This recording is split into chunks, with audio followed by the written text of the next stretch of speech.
This is a very unique lifetime for me. It's what I consider a lifetime in which all of my previous lifetimes have led up to this moment. And when we talk about past or future lives, we know that that's just a time-space continuum term. Everything's happening simultaneously in quantum reality. So my earliest memories were at 2, and I was speaking to angels and ascended masters by the age of 4, just as I'm speaking to you now in this room. And I survived 5 death experiences where I went into the realms of light and were instructed about my future purpose. This all happened before the age of 12. Different periods of time, the first time happening at the age of 4.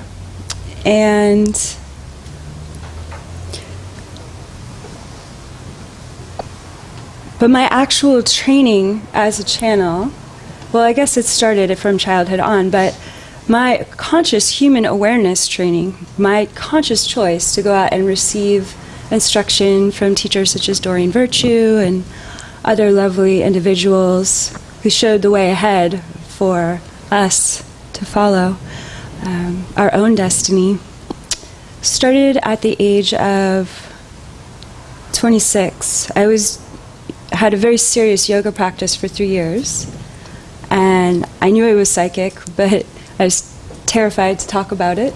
And at the age of 26, I decided that there had to be something that I could do with this gift to help others and to help myself. And so I received a lot of training very quickly. I traveled all over the country and worked with a lot of teachers. Some teachers I learned more about what not to do than what to do. And that beautiful. is a very big teaching in and of itself.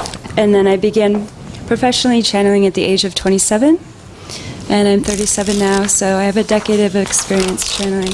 2009, I was already professionally channeling, and I was instructed by my higher self to go live at Mount Shasta for a winter and begin writing what I thought was going to be my first book. Everybody love Mount Shasta here? Holy Mother of California, holding it down for us. And while I was there, believing that I was channeling a book about one topic, one day a great golden white light filled the home that I was in. And it appeared as though the walls were moving, everything. I immediately went into a completely altered state. And a massive voice of the Holy Mother rang throughout the whole house, and I thought the house was going to explode or something. It didn't. And she told me to call her Sophia, Divine Mother Creatrix of all life. And I thought, well, such as the Greek goddess, the goddess of wisdom? No, I am the Divine Mother Creatrix of all life. Are you listening? Yes, you've got my attention. And I had my computer in front of me. Fortunately, I began to shake so hard I could barely type. But I remember willing myself to move my fingers so that I could record this moment in time for myself. And her voice was almost so big that it was almost intolerable for me at the time, because I needed more higher self activations within my body to be able to understand the depth of what had just called me into presence, to be fully in presence with that consciousness. So the Sophia Code cosmology is 2 things. It's what I experience in my oracular state of what Sophia wants to show me about her universes, of what she has created in all that is. The second piece that happened that night in December 2009 was that she presented me, she dimmed her, I don't want to say dim, but she somehow it happened that her light turned into this gold light, and from this gold light, all of these faces of ascended masters who had walked on this planet, and others as well, presented themselves as one unified field of a council, and they asked me to call them the Sophia Dragon Tribe. And I thought, wow, that's quite a name. Are you sure about that? And they said, we're sure about that. We have a transmission that we would like to share as a love letter from Sophia to humanity about the sovereignty of humanity's true divine nature. If we're going to really talk about spiritual awakening, what we really need to talk about is the sovereignty of humanity. And what that means for our for our five senses, as Dr. Sarah was sharing, that we are not bound to these senses. And we are not bound to our life circumstances, as we just clearly understood in the Oversoul transmission. We are free. We are so free we can put ourselves in chains.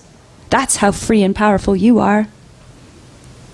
And that's what Sophia has to share through many different perspectives of different ascended masters who had their own Sophia awakening.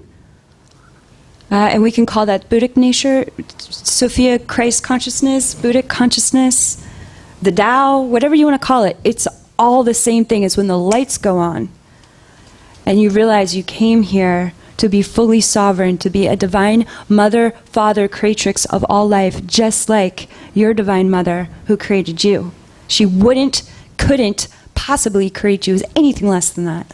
You are a hologram of that one mother. And so these ascended masters of the Sophia Dragon Tribe are experts at mentoring, teaching, guiding, being really best friends with us on our human journey of awakening the same sovereign divine knowing within us. And they want to be taken off the altars, and they want to be taken out of the statues, and they want to be taken out of the secret private temples, because guess what's happening there? Dust. Mother Mary says in my book, I am much more valuable to you than as your friend, than as an antiquated worship piece of stone. I prefer to look at you eye to eye. And that's what this transmission, the Sophia Code transmission, is about. It's about putting the power back in your hands and giving you really good friends in really high places. So you can get to exactly where you need to go to fulfill your destiny and your divine purpose.